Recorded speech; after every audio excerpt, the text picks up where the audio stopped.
You're watching That Lovell-Boland Life. If this is the first time you're seeing our faces on YouTube, I'm Sam and this is my wife Lian.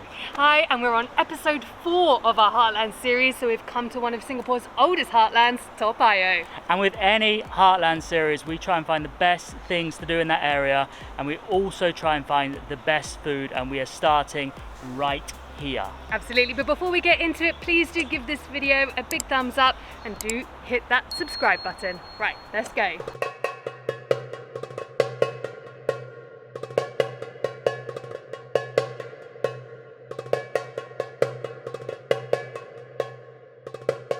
So this is our second temple visit on our Heartland series. We first went to one in Shan, and I have to say that this one feels very different. It's a bit more maze-like, and there's a lot of twists and turns, which I really love because everywhere you look is something to see.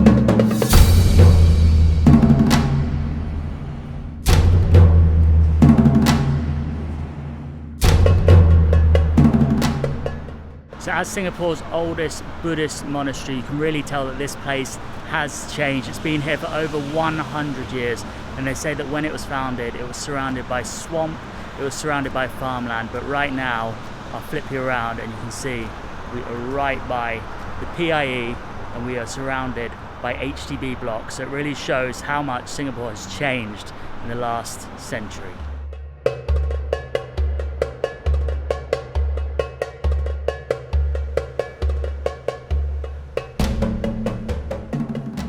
Now here we are at the main entrance of the monastery, and as you can see there are 3 really nice doors here, the 3 gates, and it's called Shan.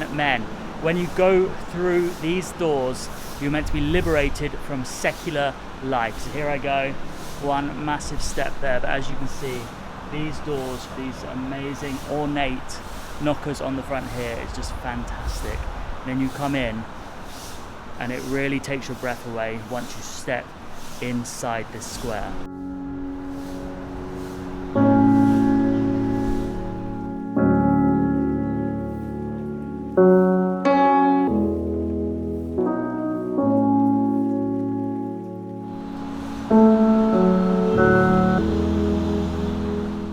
So as you can see from this huge pagoda right behind me, there are a few warriors in front, and the interesting thing is that many martial arts associations here in Singapore can trace their roots right back here to the monastery.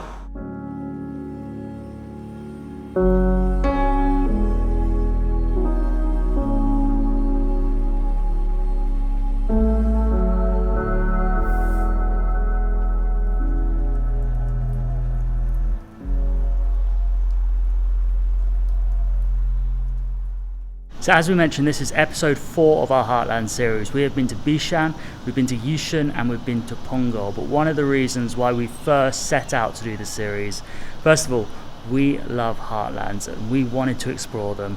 There are so many fantastic things. So you've got this wonderful monastery right behind me, but then I flipped the camera like I did earlier, and this view, HDBs, you've got the Singapore public housing just here. So you could live in one of these places and have this amazing view of this monastery here in Toa Payoh.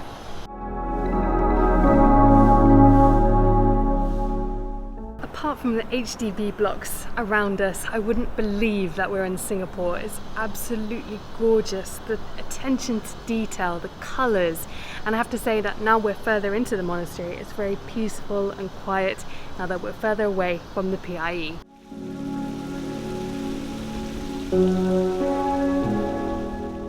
As you can see, there are many lotus flower symbols here in this monastery. Same actually in the Shan monastery which we went to previously, and that's because in Buddhism the lotus flower has huge significant meaning because they grow from the murky waters, the muddy swamp waters, and then grow to become a beautiful flower. So you can see them represented here in the wall up behind me and then throughout the whole monastery.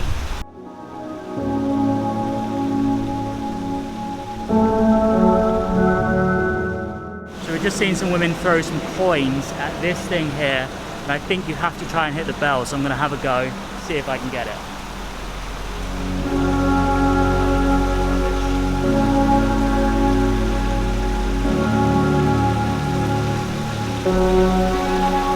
So Sam wasn't so lucky, so I'm going to try it.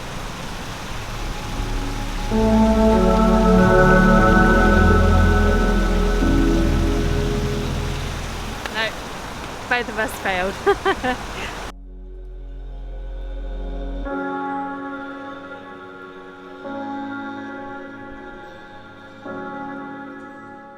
So this monastery is located right in Toa Payoh. This is number 4 in our Heartland series.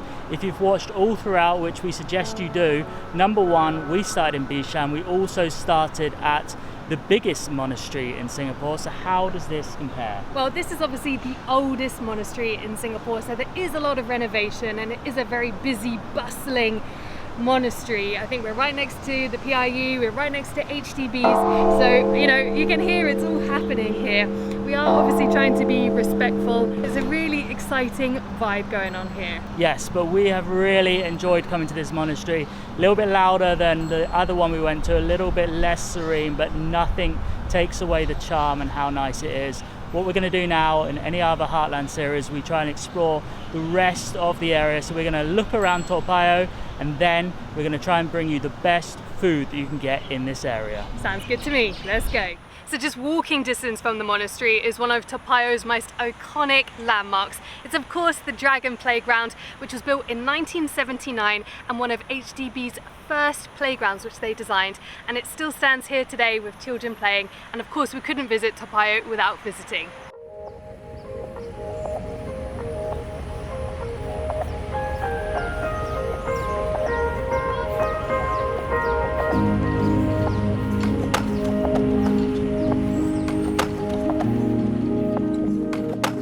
So on closer inspection, the Dragon Playground is actually a little climbing frame and also a slide right at the back. So definitely somewhere to bring your kids.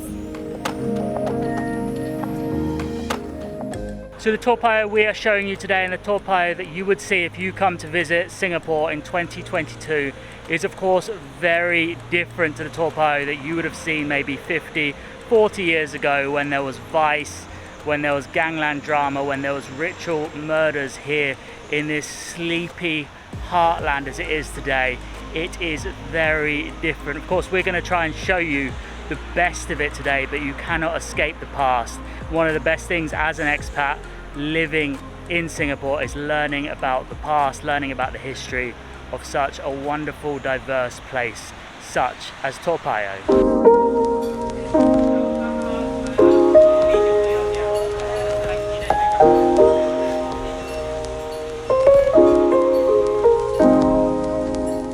So we've walked about a kilometre away from the monastery now, and now we're going to try and find the best food that we can in Toa Payoh right here at 127.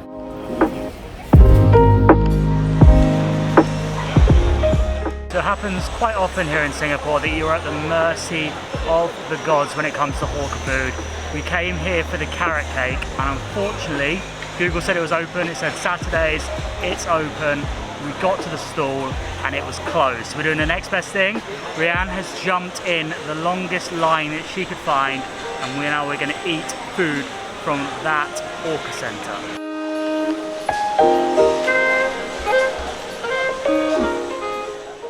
So I jumped in this queue, and I don't think, me personally, I'm not a very patient person, and I don't think in my entire time living in Singapore I've waited in a queue quite so long. Probably 45 minutes it felt like, and we've got some char siu and roast duck. So I'm gonna give it a try right now. I hope the wait was worth it. Let's give it a go.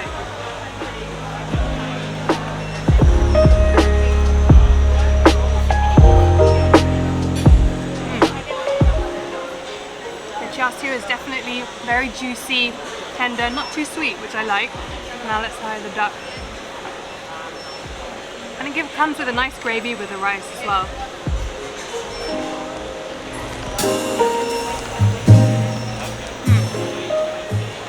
Definitely flavorful. I would say I'm definitely worth the wait as well.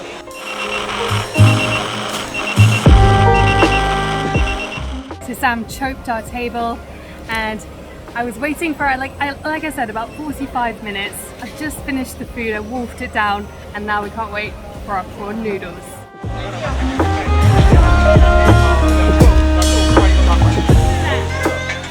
So as you know, one of the best things about coming to a hawker centre is you don't need to just settle on one dish. This is the fried Hokkien mee, and this is on every list. If you come to this area, they say try this if you're in Toa Payoh. We're over the carrot cake, that's gone now.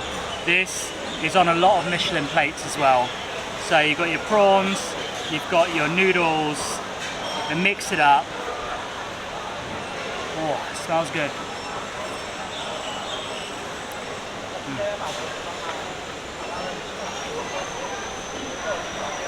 A little bit salty, but it's really, really refreshing, really nice.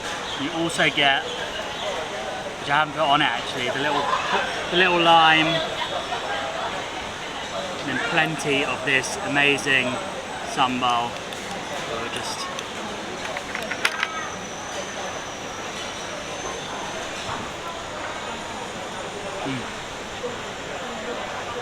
adding that in definitely makes it 100% tastier.